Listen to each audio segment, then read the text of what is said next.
আমরা জানি যে আলোক রশ্মি বাঁকে, কিন্তু যখন তখন নয়, যখন ও মাধ্যমের পরিবর্তন করে, একটা মাধ্যম থেকে আরেকটা মাধ্যমে যখন যায় তখন আলোক রশ্মি বাঁকে। এবার বাঁকারও আবার দুটো ভাগ আছে, অভিলম্ব কখনো কখনো কাছে টেনে নেয়, আবার অভিলম্ব কখনো কখনো দূরে ঠেলে দেয়।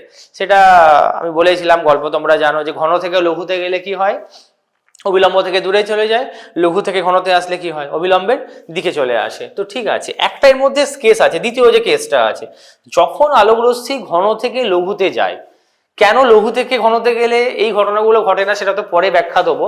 বাট একটা আমি জাস্ট নর্মালি তুমি ভেবে দেখো, এখন অব্দি তুমি যা পড়েছো বা যা তুমি জানো যে আলোক রশ্মি স্যার নিচে একটা মাধ্যম রয়েছে, সাপোজ এটা ঘন মাধ্যম স্যার, হ্যাঁ ঘন মাধ্যম, কোনো চাপ নেই। এটা স্যার লঘু মাধ্যম, আমি বলবো হ্যাঁ একদম পুরোটা, শুধু মানে লঘু মানে এইটুকুটা না, পুরোটা, এই পুরোটা লঘু আর এই পুরোটা কত বলো, ঘন মাধ্যম। ওকে, আর এই সম্পর্কিত তুমি প্রতিসারাঙ্ক বলতে পারো। ঘন মাধ্যমটাকে যদি ধরো আমি মিউ ধরি, এটাকে লঘুটাকে বায়ু ধরছি, বায়ু হলে মিউটা কত ধরে নেবো বলো, এক ধরবো। অন্য কিছু হলে অন্য হবে, এটাকে মিউ টু বলবে, মিউ ওয়ান বলবে, সেখানেই রয়েছে। স্নেলের সূত্র কিভাবে লিখতে হয় আমি আগেই বলেছি, sine i by sine r সমান কত হবে, mu two by mu one. Mu two যেখানে যাচ্ছে, মিউ ওয়ান যেখান থেকে আসছে, কোনাকুনি গুণ করেও তুমি লিখতে পারো, এভাবেও লিখতে পারো, মিউ ওয়ান সাইন আই সমান মিউ টু সাইন কত হবে, আর হবে, সিম্পল ব্যাপার।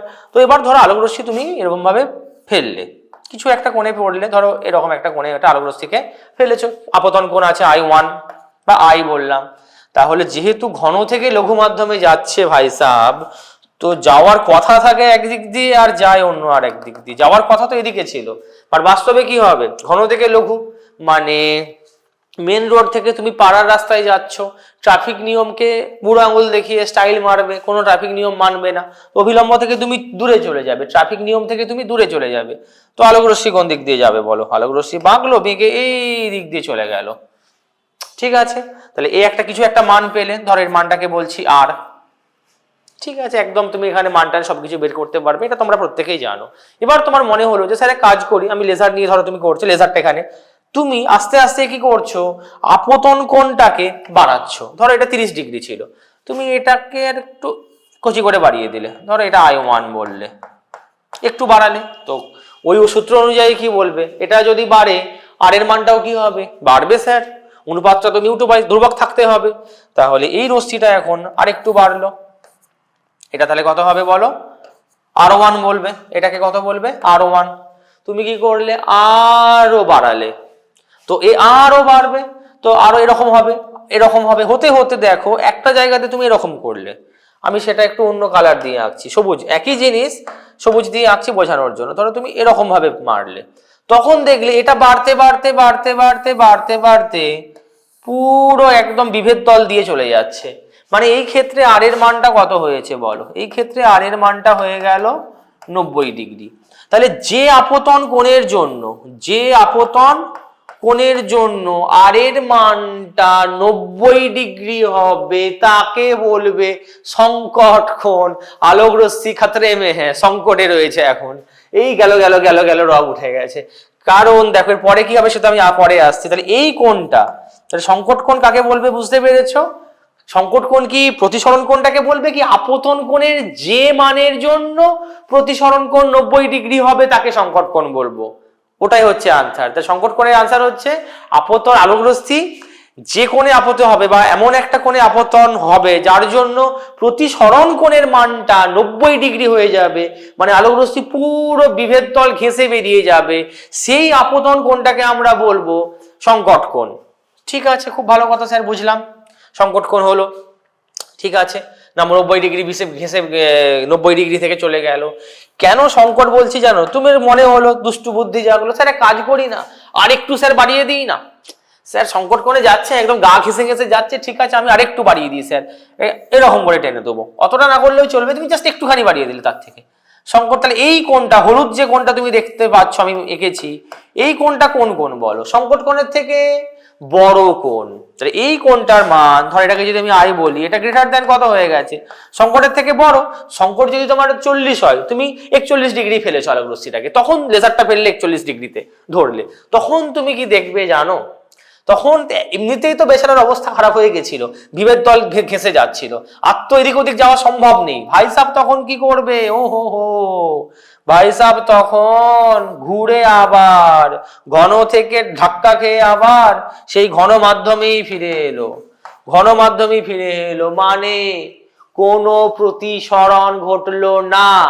I didn't use any kind of mirror, কোনো দর্পণ আমি ব্যবহার করিনি, তা সত্ত্বেও কিন্তু প্রতিসরণ হচ্ছে না, প্রতিফলন হচ্ছে। বুঝতে পেরেছো? এই জন্য এর নাম আভ্যন্তরীণ পূর্ণ প্রতিফলন। প্রতিফলন দেখো আমরা পড়ছি কিন্তু প্রতিসরণ, তার মধ্যে আবার কে ঢুকে গেল? প্রতিফলন। শুধু তাই নয়, তাও আবার কোন রকমের দর্পণ ব্যবহার ছাড়াই এই ঘটনাটা ঘটছে। শুধু তুমি কোনটাকে এমন ভাবে সেট করে দিলে যাতে করে আলোক রশ্মি কি ঘন থেকে লঘু মাধ্যমে বেরোনোর পরিবর্তে আবার বাউন্স ব্যাক করে ধাক্কা খেয়ে আবার ঘন মাধ্যমে ফিরে আসছে। এই ঘটনাটাকে আমরা বলবো আভ্যন্তরীণ পূর্ণ প্রতিফলন। এবার তোমার মনে হতে পারে এরকম কেন নাম? প্রতিফলন ওখানে প্রতিফলন হচ্ছে, এরকম নাম ছিল না। এর কারণ হচ্ছে দেখো আমরা ওখানে যে প্রতিফলন করেছিলাম, বাট বাস্তবে যখন দর্পণে প্রতিফলন হয় তার কিছুটা প্রতিফলন তো হয়, ধরো 90% প্রতিফলন হয়, 10% কি হয়? শোষণ বা প্রতিসরণ হয়ে ভেতরে ঢুকে যায়, এটা হয়। এটা আমরা 90%টাকে প্রাধান্য দিই, 10%টাকে পাত্তা দিই না বলে লোকে ভাবে যে হয় না। বাট বাস্তবে তুমি যখন প্রতিফলন দেখো, একটা দর্পণের উপরে যখন লাইট মারো, পুরোটাই কিন্তু ধাক্কা খেয়ে বাউন্স ব্যাক হয়ে আসে না। আপতিত রশ্মির পুরো 100%ই কিন্তু প্রতিফলিত রশ্মিতে আসে না, 90% প্রতিফলিত হয়, 10% আবার ভেতরের দিকে ঢুকে যায়। বাট এই ক্ষেত্রে বুঝতে পারছো এখান থেকে 99% কি হবে? 99.99% বেরোবেই না, তোমার পুরো প্রায় 99.99% কি হবে? ধাক্কা খেয়ে আবার ওই মাধ্যমে ফিরে আসবে। ওই জন্যই পূর্ণ কথাটা ইউজ করে। আর আভ্যন্তরীণ মানে বুঝতে পারছো যে মাধ্যম থেকে যাচ্ছে আবার একই মাধ্যমে ফিরে আসছে, মাধ্যমেরই কোনো পরিবর্তন হচ্ছে না। এই টার্মগুলো বা কনসেপ্ট খুব সিম্পল, তাহলে বুঝতে পেরেছো? তাহলে যখন আছে বাই দা ওয়ে, এটা অনেকে বাচ্চা জিজ্ঞেস করে আমায় করেছে যে স্যার ঘন থেকে লঘুতে হলো, স্যার লঘু থেকে ঘনর জন্য কি এটা সম্ভব? আনসার হচ্ছে না। লঘু থেকে তুমি যখন ঘনতে যাবে, লঘু থেকে যখন তুমি ঘনতে যাবে, ভেবে দেখো লঘু থেকে ঘনতে গেলে আলোক রশ্মি কোন দিক দিয়ে বাঁকে?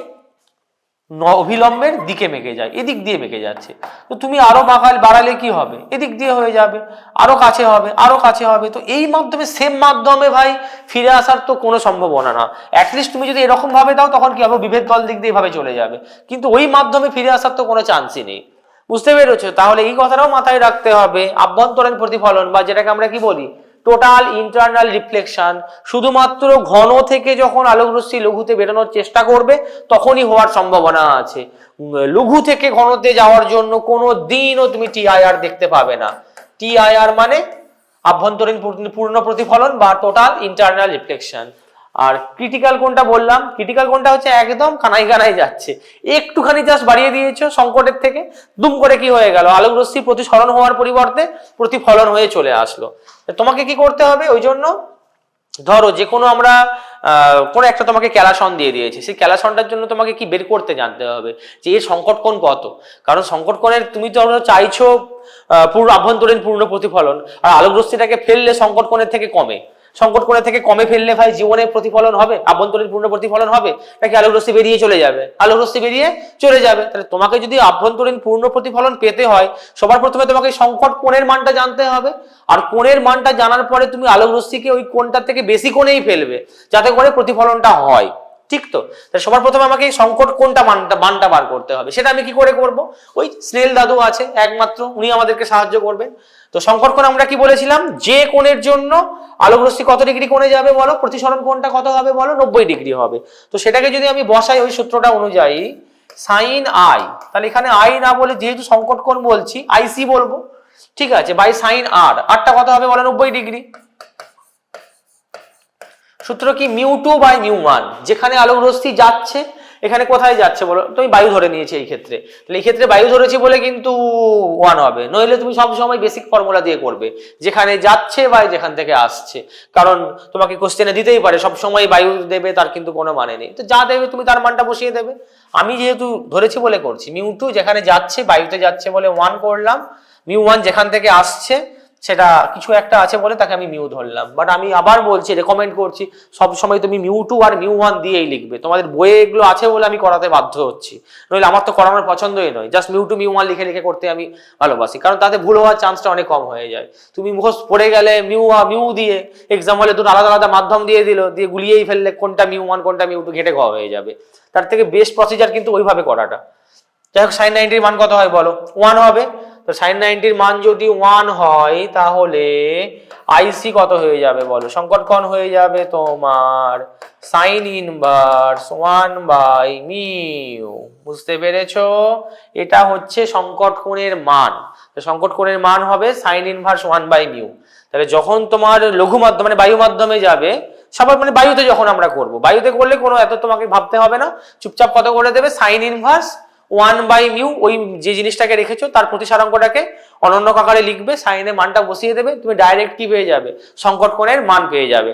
আর একবার সংকট কোণ পেয়ে যাওয়া মানে আরামসে তুমি সবকিছু বের করতে পারবে, যে কত ডিগ্রিতে জন্য আভ্যন্তরীণ পূর্ণ প্রতিফলন হবে, কত ডিগ্রিতে পড়লে হবে না, এই জিনিসগুলো তুমি আরামসে পেয়ে যাবে।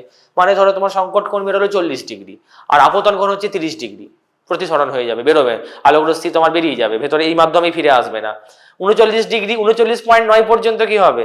বাইরে বেরিয়ে যাবে, সেম মাধ্যমে ফিরে আসবে না, টিআইআর হবে না। টিআইআর হবে তোমার 40.1 ডিগ্রি হলেই কি হয়ে যাবে বলো? টিআইআর হয়ে যাবে, আলোক রশ্মি না বেরিয়ে আবার একই মাধ্যমে ফিরে আসবে। একটা ভালো কোশ্চেন এটা, সেটা হচ্ছে তোমার সংকট কোণ এবং আভ্যন্তরীণ পূর্ণ প্রতিফলন সম্পর্কিত।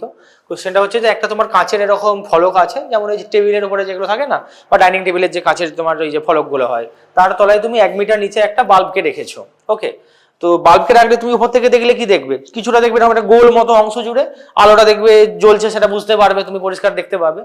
ধরো তোমার ওটা বিশাল বড় কাঁচের ফলকটা, ধরো একদম পুরো 1 কিলোমিটার দূর বড়, তো তোমার কি মনে হয় যে পুরো ওই 1 কিলোমিটার জুড়েই কি তুমি আলোক রশ্মিটাকে দেখতে পাবে? এটা ভাবার কারণ নেই। যদি আসতে জলে কি করে দেখতে, প্রচন্ড তীব্র আলোক রশ্মি, তুমি কি ওই পুরো 1 কিলোমিটার জায়গা জুড়েই দেখতে পাবে যে আলোটা তোমার জ্বলছে? ওটাকে বলে ব্রাইট প্যাচ, একটা আলোকিত একটা অংশ, তীব্রতা মানে গোল মতো দেখবে একটা সূর্যের থালার মতো হয়ে রয়েছে। থালা ফরে রিজন না, থালা মানে প্লেট, বিশাল বড় একটা প্যাচ, গোল মতো একটা প্যাচের মতো অংশ। তো ওই অংশটা কি পুরোটা জুড়ে দেখতে পাবে নাকি কিছু কন্ডিশন রয়েছে এখানে? আমি তোমায় আইডিয়া দিচ্ছি, এটা শোনো। ওর ক্ষেত্রফল, তোমাকে কোশ্চেনটা কি ছিল যে ওটার ক্ষেত্রফল কত হবে, ওই গোল মতো যে অংশটা দেখতে পাবে তার ক্ষেত্রফল কত হবে, ক্ষেত্রফল তোমায় বের করতে হবে। দেখো আমি কনসেপ্ট অনেকে বলে যে স্যার পুরোটা জুড়েই তো দেখা যাবে, তাহলে ওই ওটা যদি বর্গাকার প্লেট হয় তার মধ্যে যে বৃহত্তর সার্কেলটা হবে ওটা উত্তর হবে, বাট আনসার হচ্ছে না।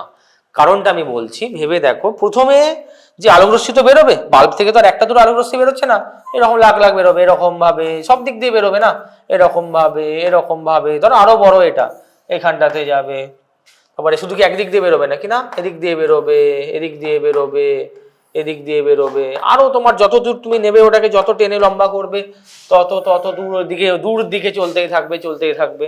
তোমার তো বিশাল বড় প্লেট বলেছি আমি, বিশাল বড় প্লেট আছে এরকম টাইপের। তো তোমার কি মনে হয় সবগুলো থেকে কি প্রতিসরণ হবে? বাট টুইস্ট আছে এখানে। দেখো তুমি একটা জিনিস খেয়াল করে, তুমি যদি প্রত্যেকটা বিন্দুতে একটা করে অভিলম্বগুলো অঙ্কন করো প্রত্যেকটা বিন্দুতে, আর ডান দিকটা বাঁ দিকটা একই হবে, এটা হচ্ছে 90 ডিগ্রি বাদ দাও, এটা তো লম্বভাবে আপতন তো বেরিয়ে যাবে, কোনো চাপ নেই। আস্তে আস্তে দেখো আপতন কোণের মানটা বড় হচ্ছে, আচ্ছা এদিকে আবার এটাও দেখতে পাচ্ছ ঘন থেকে লঘুও আছে। যখনই ঘন থেকে লঘু হবে তখন ঠক করে বুকে একটু ব্যথা লাগতে হবে, তার মানে বুঝতে হবে ঘন থেকে লঘু মানে টিআইআর বা আভ্যন্তরীণ পূর্ণ প্রতিফলন হলেও হতে পারে। আর যেহেতু দেখছো এখানে আস্তে আস্তে যত দূরে চলে যাচ্ছে কোণের মানটা কি হচ্ছে? বাড়ছে, তার মানে তো কিছু কেস তো গড়বড় আছে রে বাবা। তো তার জন্য ভেবে দেখো, সবার প্রথমে আমাকে কি করতে হবে, যেটা আমি আগেও বললাম, তোমার প্রথম কাজ হবে সংকট কোণ বের করা। কারণ সংকট কোণ যদি তুমি বের করে নিতে পারো, আর টুইস্ট আশা করি বুঝতে পেরে গেছো, ধর এখানটা হচ্ছে আমার সংকট কোণ, তার মানে এই জায়গাটা মানে কটা হচ্ছে তোমার এই জায়গাটা, তাহলে এই জায়গা পর্যন্ত আলোক রশ্মিগুলো কি হবে? সংকট কোণের থেকে, এটা যদি সংকট কোণ হয় এর আগের কোণগুলো কি হবে? সংকট কোণের থেকে ছোট, তাহলে সংকট কোণের থেকে ছোট হলে ওদের প্রতিসরণ হবে, বেরিয়ে যাবে, মানে তুমি ওপর থেকে দেখতে পাবে আলোটা জ্বলছে, মানে ব্রাইট প্যাচটা দেখতে পাবে, কিন্তু তারপর থেকে আলোক রশ্মি না বেরিয়ে ধাক্কা খেয়ে আবার এই মাধ্যমে ফিরে আসবে, যেটাকে আমরা কি বলবো? আভ্যন্তরীণ পূর্ণ প্রতিফলন। আশা করি বুঝতে পেরেছো। সবার প্রথমে আগে আমরা সংকট কোণ বের করবো। তাহলে যেটা আমি বলছিলাম, যদি তোমার এটা সংকট কোণ হয়, যদি আমি জানি না কোন, ধরো এটা সংকট কোণ আমি ধরে নিচ্ছি, এটা তোমার সংকট কোণ, তাহলে এই অবধি আলোক রশ্মিগুলো কি হবে বলো, যেভাবে যে নিয়মে বেরোনোর যে শর্ত বেরিয়ে যাবে আলোক রশ্মিগুলো, তুমি ব্রাইট প্যাচটা দেখতে পাবে এরকম এই জায়গাটা জুড়ে। কিন্তু এরপর থেকে কোনো আলোক রশ্মি বেরোবে না, আবার কি হবে, এই মাধ্যমেই √2 বালা মাধ্যমেই ফিরে আসবে, ধাক্কা খেয়ে আবার এই মাধ্যমেই ফিরে আসবে। যত আলোক রশ্মি এর পর থেকে যাবে কেউ বেরোবে না, সব ধাক্কা খাবে আর ফিরে আসবে, ধাক্কা খাবে আর ফিরে আসবে। তাহলে বেরোচ্ছে কতটা অংশ জুড়ে, এই যে বৃত্তটা দেখতে পাচ্ছ, এই বৃত্তটা থেকে আলোক রশ্মি তুমি নির্গত হচ্ছে দেখতে পাবে, ব্রাইট প্যাচ বা হলুদ রঙের কিছু একটা জ্বলছে তুমি বুঝতে পারবে। এবার তোমাকে কি করতে হবে, কোশ্চেনে কি বলেছে, ওর ক্ষেত্রফল বের করতে হবে। ক্ষেত্রফল তুমি কি করে বের করবে, ক্ষেত্রফল তুমি কি করে বের করবে, সবার প্রথমে তোমাকে কোণ বের করতে হবে। আগে আমি এক কাজ করি, সূত্রটা লাগিয়ে নিচ্ছি, ফর্মুলা ওটাই সাইন আই। তাহলে এই ক্ষেত্রে তুমি জানো যে কিভাবে যাবে, যেখানে তোমার সংকট কোণ হবে সেখানে আলোক রশ্মি পুরো বিভেদ তল ঘেঁষে যাবে, আর এর মানটা কত হয়ে যাবে, এই ক্ষেত্রে আর এর মানটা কত হবে বলো, 90 ডিগ্রি হয়ে যাবে। তাহলে সাইন আইসি বাই সাইন 90 সমান μ2 বাই μ1। আমি সবসময় বেসিক থেকে করতে ভালোবাসি, সূত্র মুখস্থ করলাম 1 বাই মিউ, না, μ2 বাই μ1। μ2 যেখানে যাচ্ছে এআরে যাচ্ছে, μ1 যেখান থেকে আসছে, যেখান থেকে আসছে মানে √2 থেকে আসছে। তাহলে এখান থেকে তুমি দেখো না সাইন 90 এক হবে, আইসি হবে 1 বাই √2, মানে আইসি 45 ডিগ্রি হয়ে যাচ্ছে। তার মানে এটুকু বুঝলাম যে 45 ডিগ্রি কোণটাতে হচ্ছে তোমার সংকট কোণ, 45 ডিগ্রি কোণটা হচ্ছে সংকট কোণ,